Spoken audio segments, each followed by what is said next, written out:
So one thing I'm a little nervous of, especially with all this trotting bounciness, I'm afraid I didn't pack the fold up high enough that my strap would bind it. So I'm afraid with all this bouncing and even from walking that it's gonna come untucked and my stuff's gonna fall out.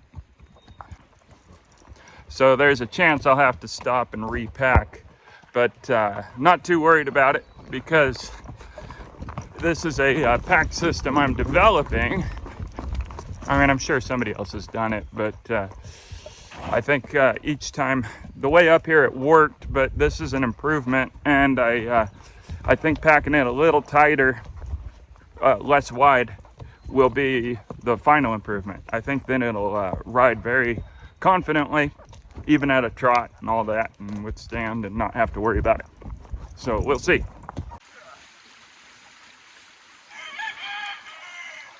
Hey guys, I hope this video is appreciated because I had to put on pants. So I thought this time, instead of doing gear in the video, I would do a separate video devoted to it. So in my video, you could see how I packed. Well, I'm pretty happy with how the gear turned out. I got my camping tarp and my cooked stuff up here. I got my extra blanket, my coat, and my bandana back here. It's just a question if this is gonna rock. I got 3 straps holding it. Otherwise, I think it's pretty dang stable. And on me, I've got my oil. Every time I've taken this out, it spills. So as long as I don't spill, it won't spill. And then I got my bag with my coffee cup and fishing gear in here, and my fire starter around my neck. But I never did show everything that I had. So I've got it grouped up here as in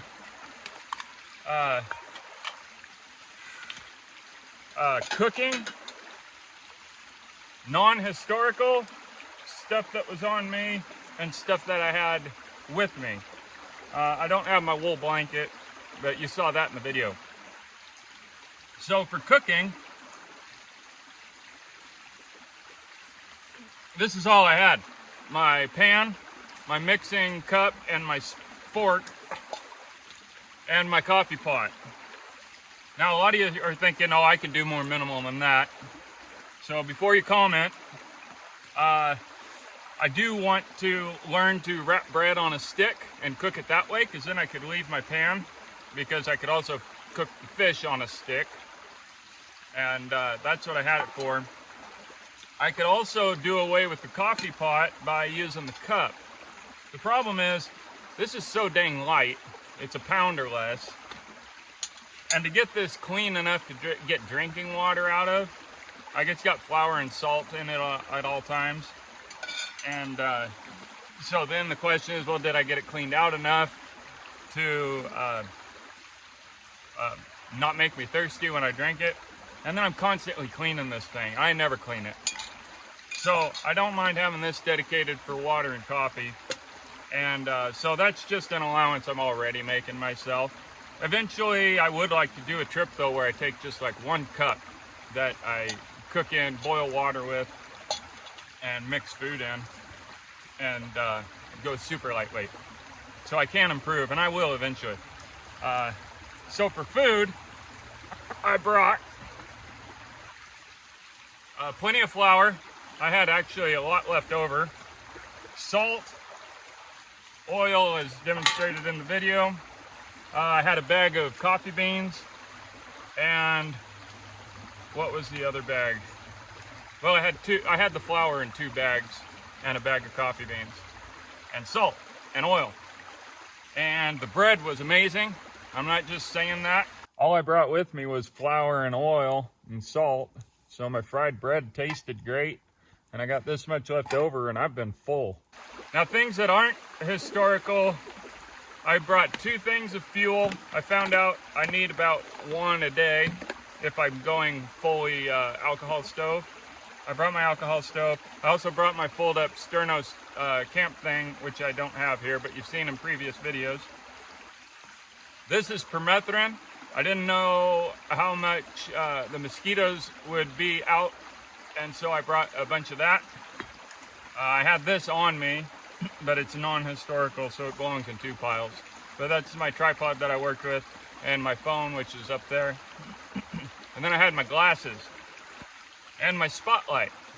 And here again, this is one of the hardest things to go historical on, because I mean, at least with my dogs and my horses, they notify me of anything around, hopefully, and they'll probably scare it off. So I could do without this, but the thing that living outside and thinking about how they lived back then, it just blows my mind that they can go camping without a spotlight or a flashlight of any kind. I mean, I guess they had lanterns and stuff, but without a spotlight, this thing, I've got this with me every night, whether I'm home or camping. So it's a hard one to give up, especially since it's my role to protect my animals. I don't want, again, the animals, well, or me to suffer just because of my historical hobby. So with this, I can get up with a gun and protect the animals.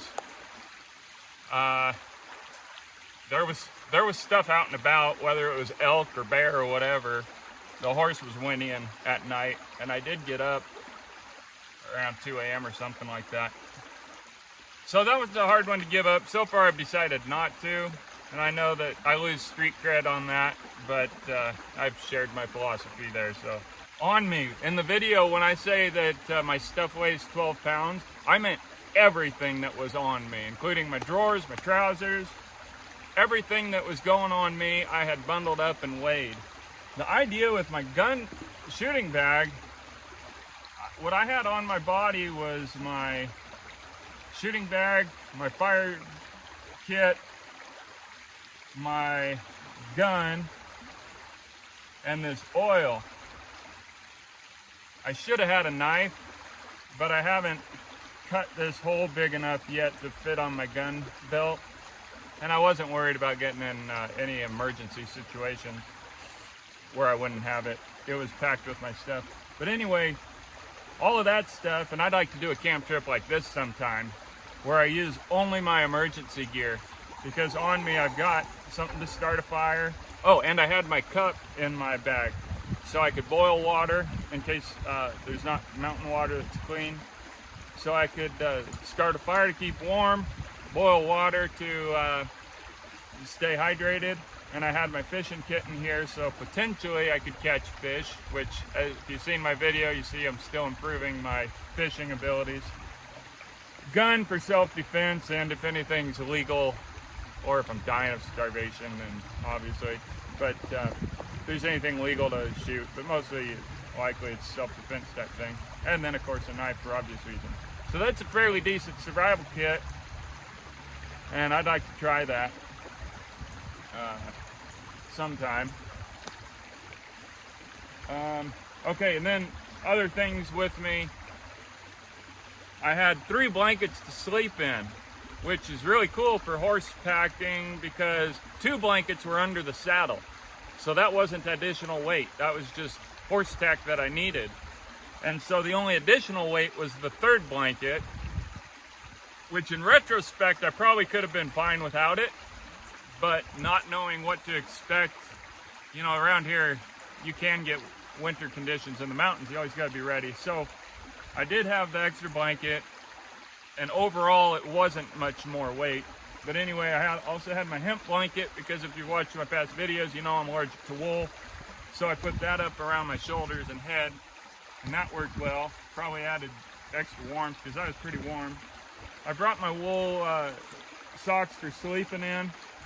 This is just a linen rag for filtering coffee, for making coffee beans not fly everywhere when I'm grinding them, and as a pot holder. But I initially brought it for the bug spray to wipe it down on my horse, but it didn't need it. And I had this hat. This is I slept in it. This is my high winds hat. It fits nice and snug. I can still block the sun even when the wind's blowing. Not really an issue up there, but Anyway, I had my coat wrapped up on the horse also. So that's all the gear that I had, minus the sterno stove, and you know, I don't have the blanket here with me. And like I said in the video, the gear came out to 26 pounds, the stuff on me came out to 12 pounds, and the horse tack came out to 38. So everything together was 226 pounds.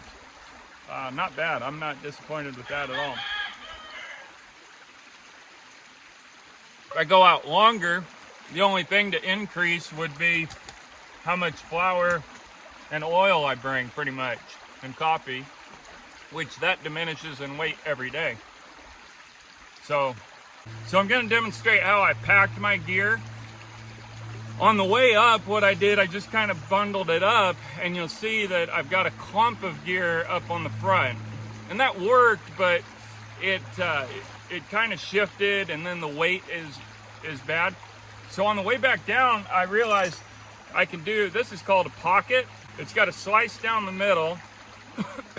Otherwise, it's like a long pillowcase. So you put your stuff in there and your stuff in there, and then you throw it over your shoulder. A lot like saddlebags, but much lighter. And so when I bundled, so think about this, when I bundled my stuff, I decided to have it lower on each side of his shoulders, and so that it basically functioned like this, so that there's nothing in the middle, and then there's stuff on each side. That keeps the bundle, instead of having a big bundle up front that can shift, instead it puts the weight down here, and it rode a lot better.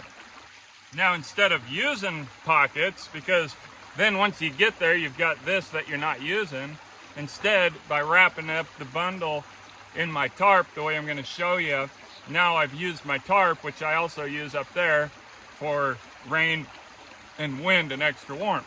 So I'll show you now how I wrapped that up. So I can just guesstimate roughly. It wouldn't hurt to measure, but the pommel of my horse, the front of it, that's a pretty good distance there. So then you just fold it up and fold it up.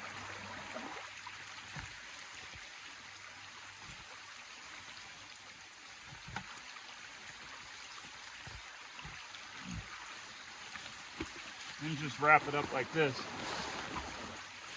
There may be better ways that packers know, but as you can see in my video, it worked really well.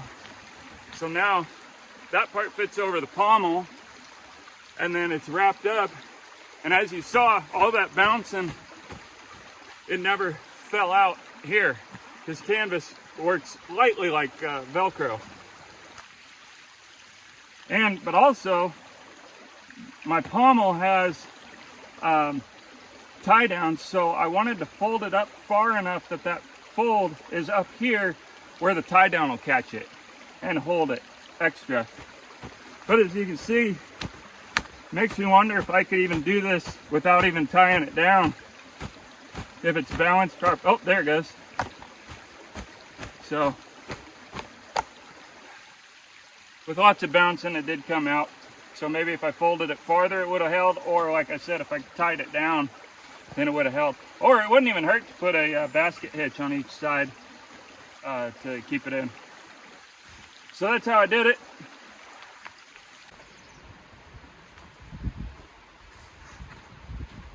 So back home, I weighed all the stuff that I'm wearing, and it came out to 12 pounds. That includes my cell phone, my tripod, and my pistola. This here is all the stuff that's going on my horse, not including the tack. I'm going to weigh that separately. This also includes my coat. 26 pounds. So 26 pounds plus the 12 pounds is 38, plus me 150, so that's 188, plus my saddle and blankets comes out to about 38. So that's 208, 216, isn't it? 216. That's about what I expected. 215 pounds is what I guesstimated.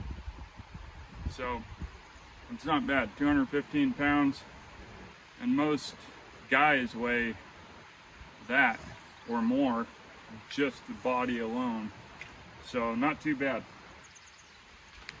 So I'm about ready to go. This is working out pretty good, and I think I'm right on time. It's about 2 o'clock. Back home, a couple friends and I went riding. We went just about 6 miles, and it took us about 2 hours. I think this, I estimate at 6.4 miles, but it's got a real high grade. Plus I'm gonna want to stop to get some filming. So I estimate more likely 3 hours or 3.5. That'll get me up there with plenty of daylight to fish and roast my coffee. So, and unfortunately, I'm gonna take this modern halter and rope because I don't really have a good alternative. So it took about 3.5 hours to get here. Crazy amount of bugs here, but they don't seem to be mosquitoes, so that's good. All right, oh, poor Flint here. I don't know that he had such a good trip, but at least we're here now, huh, boy? Yeah, at least we're here. Also, I left the lake at 9 o'clock, so looking like we might get down this part by 9:30, and then the last 4 miles in an hour, so wouldn't surprise me if we get down there in an hour and a half. Sure enough, 40 minutes to come down the hill, and I think it was an hour and a half to go up it. And I didn't have to get off at all. And the pack held together. And apparently he's thirsty. So now we got the 4 miles. It's 9:40 right now. So I bet we'll make that in an hour. 15 minutes a mile. Especially if I let him keep going at the pace he's been going. I think that's everything. So thanks for watching, guys. I'll try to get one out soon.